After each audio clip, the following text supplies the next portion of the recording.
Good morning student. Online class में बच्चों आप सभी का स्वागत है। मैं अल्पना सोनी आपको हिंदी के पाठ 7 क्या निराश हुआ जाए के बारे में पढ़ा रही हूँ।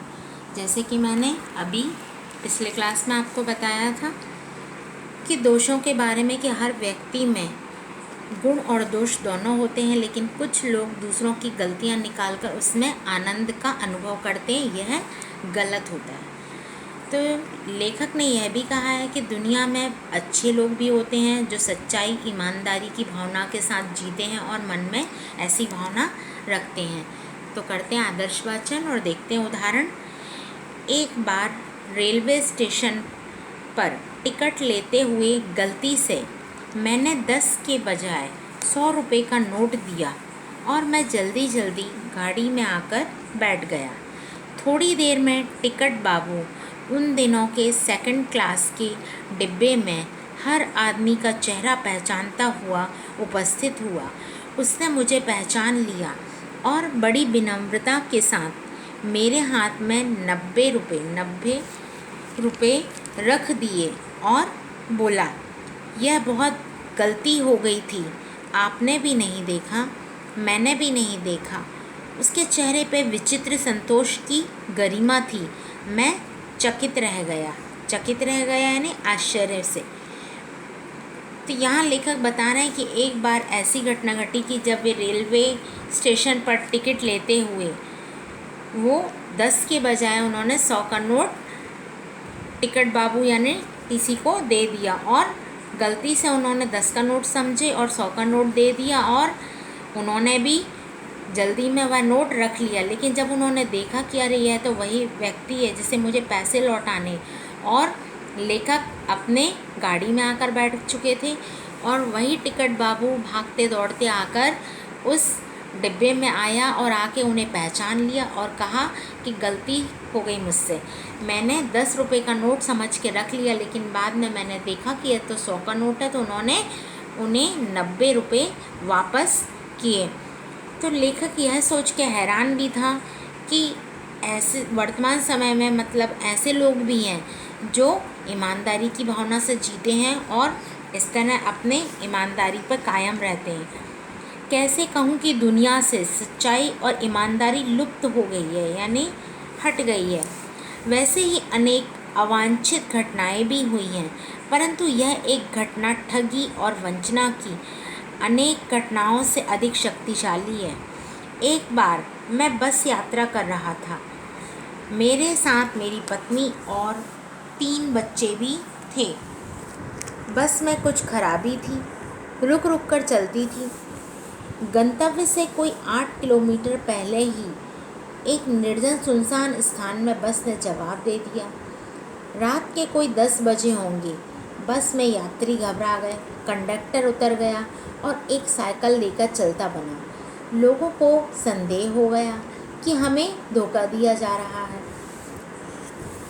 तो लेखक अपने अनुभव के बारे में यहाँ पर बता रहे हैं कि ज़िंदगी में कुछ अच्छे गुणों के साथ साथ ऐसे बुरी भावनाएं या बुरी सोच भी लोगों की रहती है। उन्होंने अपने एक यात्रा के अनुभव के द्वारा बताया कि जब मैं एक बार बस से यात्रा कर रहा था, मेरी पत्नी और मेरे 3 बच्चे भी साथ में थे और बस थोड़ी खराबी आने की वजह से रुक रुक कर चल रही थी और जहां उनकी मंजिल थी वहां से कोई 8 किलोमीटर की दूरी पर ही एक निर्जन यानी कि सुनसान जगह में, बियाबान जगह में बस बंद हो गई और बस ने जवाब दे दिया। रात के लगभग कोई 10 बजे होंगे और सारे यात्री घबरा गए क्योंकि सभी ने यह सोचा कि शायद यह एक सोची समझी योजना है जिसे सुनसान जंगल में बस को रोक दिया है और कंडक्टर भी एक साइकिल लेकर बस को यहाँ छोड़कर चला गया, बस ड्राइवर को छोड़ दिया था। लोगों को संदेह हो गया कि हमें धोखा दिया जा रहा है। बस में बैठे लोगों ने तरह तरह की बातें शुरू कर दी। किसी ने कहा यहाँ डकैती होती है, 2 दिन पहले ही इस तरह एक बस को लूटा था, परिवार सहित मैं ही था और अकेला। बच्चे पानी पानी चिल्ला रहे थे, पानी का कहीं ठिकाना ना था और ऊपर से आदमियों का डर समा गया था। लेखक अपने परिवार के साथ थे और बहुत मन में कहीं ना कहीं घबराहट भी थी कि बच्चों को भूख प्यास भी लग रही है और लोगों में यह भ्रांतियाँ फैल चुकी थी कि अभी 2 दिन पहले भी यहाँ इसी जगह डकैती हुई थी। कुछ लोग झूठी अफवाह ही उड़ा रहे थे। तो लेखक को थोड़ा सा मन में डर भी था कि पता नहीं क्या सही है क्या गलत है। बच्चे भी भूख प्यास से व्याकुल हो रहे थे, पानी का आसपास कहीं ठिकाना नहीं था। कुछ नौजवानों ने ड्राइवर को पकड़कर मारने पीटने का हिसाब बनाया। ड्राइवर के चेहरे पर हवाइयाँ उड़ने लगी। लोगों ने उसे पकड़ लिया और वह बड़े कातर ढंग से मेरी ओर देखने लगा और बोला, हम लोग बस का कोई उपाय कर रहे हैं, बचाइए बचाइए, ये लोग मारेंगे। कुछ नौजवानों ने गुस्से की वजह से ड्राइवर को पकड़ लिया और कहा कि अब तो इस ड्राइवर को ही मार पीट कर हम अपना हिसाब पूरा करेंगे। और ड्राइवर बहुत घबरा चुका था। उसके चेहरे पर डर के कारण हवाइयाँ उड़ने लगी, यानी वह बहुत घबरा रहा था क्योंकि लोगों ने उसे चारों ओर से घेर लिया था।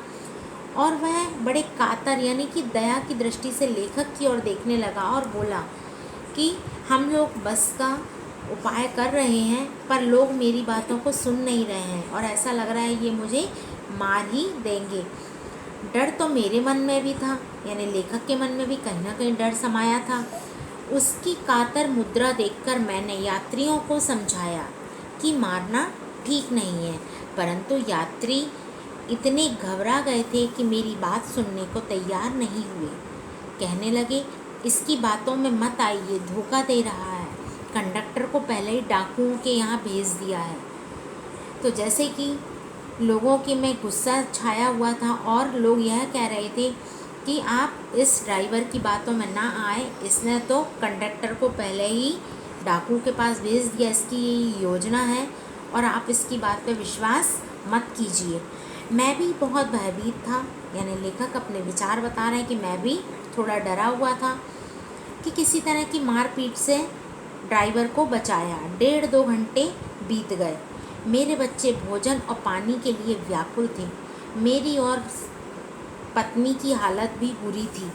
लोगों ने ड्राइवर को मारा तो नहीं पर उसे बस से उतारकर एक जगह घेर कर रखा और सोचा कोई भी दुर्घटना होती है तो पहले ड्राइवर को समाप्त कर देना उचित जान पड़ा। मेरे गिड़गिड़ाने का कोई विशेष असर नहीं पड़ा। इसी समय क्या देखता हूँ कि एक खाली बस चली आ रही है और उस पर हमारा बस कंडक्टर भी बैठा हुआ है।